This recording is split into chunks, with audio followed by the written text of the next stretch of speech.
Nous continuons notre série. C'est très important que nous soyons éduqués dans la parole de Dieu.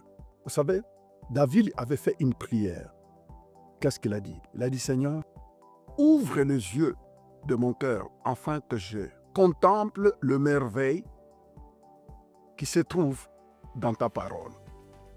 Vous vous rendez compte? David dit, Seigneur, ouvre les yeux de mon cœur afin que je puisse voir le merveille qui sont cachés dans ta parole. Pour lui, la parole de Dieu couvrait, cachait des merveilles. Et en découvrant ces merveilles, ta vie devient une merveille. Oui, David le savait. C'était un homme politique, un chef du gouvernement. Mais il comprenait et il savait que découvrir le merveille qui est caché dans la parole de Dieu ferait de sa vie une vie de merveille. Et aujourd'hui, David est passé. Maintenant, c'est ton tour. Mon ami, toi qui me suis, je ne sais pas dans quel coin du monde, je voulais te dire tout simplement que Dieu veut faire de ta vie une vie de merveille. Tu as compris? La rédemption. Au fait, ce que Christ a accompli à la croix fait de ta vie une vie de merveille. Ce ne sont pas des slogans. Attends, j'aimerais bien que tu saches que nous ne sommes pas les premières personnes qui ont commencé à croire en Christ. Il y a des personnes qui nous ont précédés. Et aujourd'hui, nous pouvons lire leurs livres. Aujourd'hui, nous pouvons entendre leurs témoignages. J'aimerais bien que tu saches que maintenant, c'est ton tour. C'est ton tour. Ce n'est pas au ciel. C'est sur cette terre où il y a des défis. Il y a tellement de défis sur cette planète. Il y a tellement de défis dans les familles. Il y a tellement de défis dans nos études. Il y a tellement de défis dans nos affaires. Il y a tellement de défis. Et j'ai toujours dit qu'une vie sans défi ne vaut plus la peine. Les défis nous aident à mettre notre foi en action, mettre notre confiance dans la parole de Dieu en action. Parce que pour Dieu, la parole que tu n'appliques pas, pour Dieu, tu ne l'as pas cru. Marque bien. Pour Dieu, la parole que tu n'appliques pas, pour Dieu, tu ne l'as pas cru. Ça veut dire, pour que Dieu s'engage à accomplir ce qu'il a dit, il faut que toi, tu l'appliques. Ah oui, il faut appliquer ce que Dieu dit. Applique ce que Dieu dit. Et tu vivras la main de Dieu. Vous savez, quand la main de Dieu est sur quelqu'un, cette personne-là devient très dangereuse.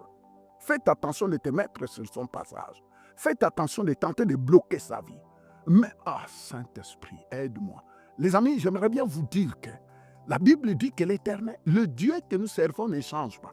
Il dit, je suis l'Éternel et je ne change pas. Dieu ne change pas. Dieu ne change pas. Vous savez, il y a des moments quand nous vieillissons, nous pensons que non, Dieu change selon notre état. Non, l'homme vieillit, mais Dieu ne vieillit pas. Dieu, il est le même. La Bible dit qu'il est le même hier, aujourd'hui et pour toujours. Qu'est-ce qui nous donne cette vie de victoire? J'aimerais bien lire avec vous dans Romains chapitre 3, verset 24. Romains chapitre 3, le verset 24, il dit ceci rapidement. Il dit, mais dans sa bonté, la bonté de qui? De Dieu. Dans sa bonté, Dieu le rend juste gratuitement par Jésus-Christ. Tu te rends compte? Dieu est tellement bon. C'est tout le temps que Dieu est bon. Et la Bible dit que dans sa bonté, Dieu te rend, toi qui crois en Jésus, Dieu te rend juste. Vous vous rendez compte? Dieu te rend juste. Ce n'est pas la justice des hommes. La justice des hommes est tellement bizarre que même dans ta raison, on peut changer votre raison en tort. Ça, c'est la justice de l'homme. Et surtout, si tu as en face de toi des adversaires qui ont l'argent pour corrompre. Mais la justice de Dieu est formidable. La Bible dit que Dieu nous rend juste par notre foi en Jésus. Dieu montre sa bonté. Dieu montre sa bonté à ton égard, à mon égard, en me rendant juste à cause de ta foi en Jésus. Loué soit le nom du Seigneur. Alléluia.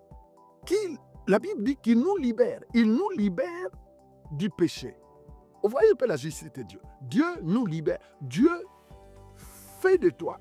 Dieu t'enlève de l'esclavage du péché. Il te rend juste. Comment? Par la foi en Jésus qu'on appelle la rédemption. En fait, Christ a pris ta place à la croix. Ça veut dire quand tu acceptes Jésus, quand Dieu te regarde, Il ne te voit plus toi, il voit Christ. Il voit la justice de Christ en toi. Et cette justice-là te donne l'autorité, te donne le droit de te tenir devant le trône de Dieu. 24 heures sur 24 heures. Mon ami, je ne sais pas si je m'adresse à Christ. Tu te rends compte? Tu as le privilège de te tenir devant Dieu 24 heures sur 24 heures. Mon ami, regardons un peu au royaume de cette terre. Et regardons un peu à tous ces royaumes. Je ne sais pas, je n'ai pas le temps de citer des pays qui sont des royaumes. Hein? Maintenant, on te donne le privilège, toi, d'être 24 heures sur 24 heures à côté du roi, le numéro 1 de ce royaume. Vous vous rendez compte? Comment même tes épaules deviendront enflées? Et personne ne pourra plus te toucher. Même les gardes du corps d'un roi, les gardes du corps d'un ministre, vous voyez un peu comment ils bousculent les gens quand ils partent. Parce qu'il te dit, si tu oses, tu sauras avec qui tu as affaire. Vous vous rendez compte, parfois, nous envions ces gens-là, mais nous ne comprenons pas que nous sommes nous sommes des porteurs du roi des rois. Loué soit le nom du Seigneur. Alléluia. Nous sommes des porteurs du roi des rois. Dieu l'a offert en Jésus, en sacrifice. Dieu a offert Jésus-Christ en sacrifice. Alors, par sa mort, la mort de qui? De Jésus, le Christ obtient le pardon de péché pour ceux qui croient en lui. Christ obtient le pardon du péché pour ceux qui croient en lui. Non pas ceux qui croient dans une religion. C'est-à-dire, l'unique façon pour que tu obtiens le pardon de tes péchés, c'est de croire en Jésus. Loué soit le nom du Seigneur. Maintenant, quand nous croyons en Jésus, c'est fini, nous sommes partis. Les amis, la foi en Jésus fait de toi un homme et une femme victorieuse. La rédemption te fait marcher dans une vie de victoire. Je dis bien dans une vie de victoire. Peu importe là où tu es géographiquement. Et quand j'entends toute forme d'accident, quand j'entends toute forme de mauvaises nouvelles, des familles décimées, actuellement quand vous regardez la télévision, vous regardez la radio, mais quand vous suivez ce qui se passe, il y a les informations n'apportent que de mauvaises nouvelles. Mais moi, je suis venu vous apporter une bonne nouvelle. Une bonne nouvelle. Parce que, posez-vous des questions, Jésus apparaît chez toi. Vous savez quel type de nouvelle est-ce qu'il va vous apporter? C'est la bonne nouvelle, parce que lui-même, il est la bonne nouvelle. Nous sommes porteurs de la bonne nouvelle. C'est pourquoi, même dans un milieu hostile, dans des pays où ils ne veulent rien savoir de Jésus-Christ, mais quand il leur apporte la bonne nouvelle, les gens sont prêts à entendre la bonne nouvelle, parce que la bonne nouvelle, c'est Jésus-Christ. C'est Jésus-Christ. C'est Jésus-Christ. C'est Jésus-Christ qui est la bonne nouvelle. Et quand il vient dans ta vie, les choses changent, l'histoire change. Tu me diras, pasteur, moi, ça fait quelques années, j'ai donné ma vie à Jésus, mais je ne vois pas les choses changer. Et dites pas ça. Prépare-toi. Hein? Même ce que tes yeux physiques ne voient pas, mais vous ne savez pas ce qui se passe dans le monde spirituel. Mais la Bible dit que mon juste vivra par la foi.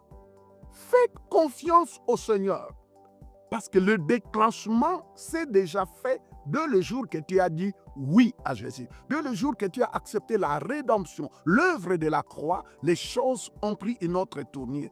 Tout s'est déclenché. Tout s'est déclenché. Je me souviens, j'étais en train de prêcher aux Antilles. Et on avait amené quelqu'un, je crois que c'était à Pointe-à-Pitre, je crois.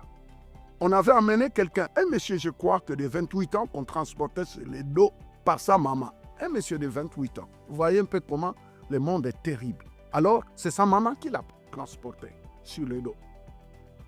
Et on l'a amené là où je prêchais. Ce monsieur-là, ses pieds étaient tortillés.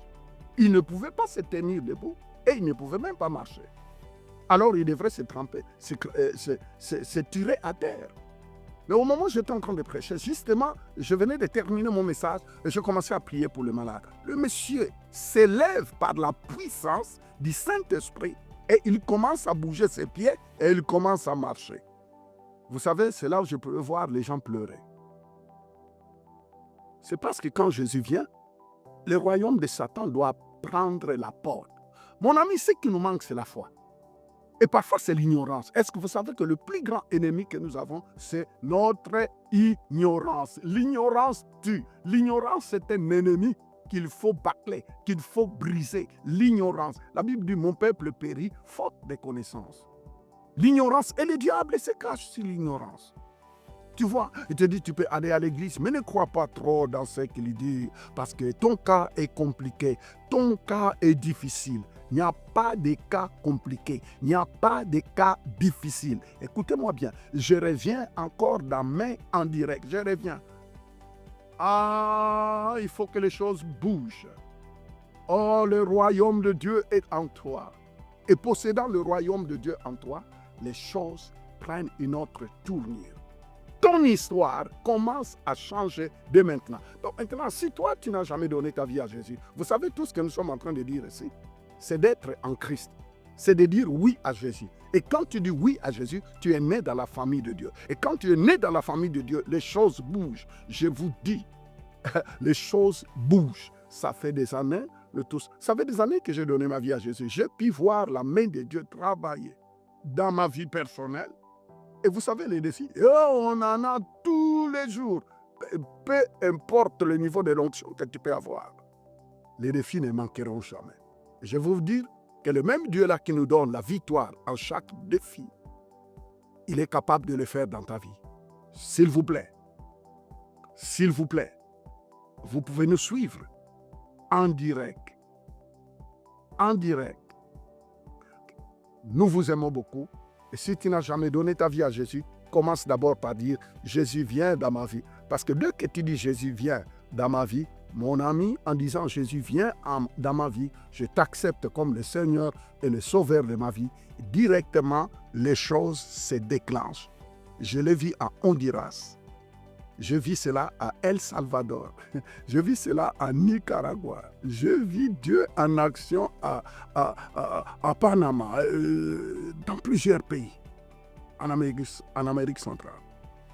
Il est à l'œuvre parce qu'il ne change pas. Que Dieu vous bénisse.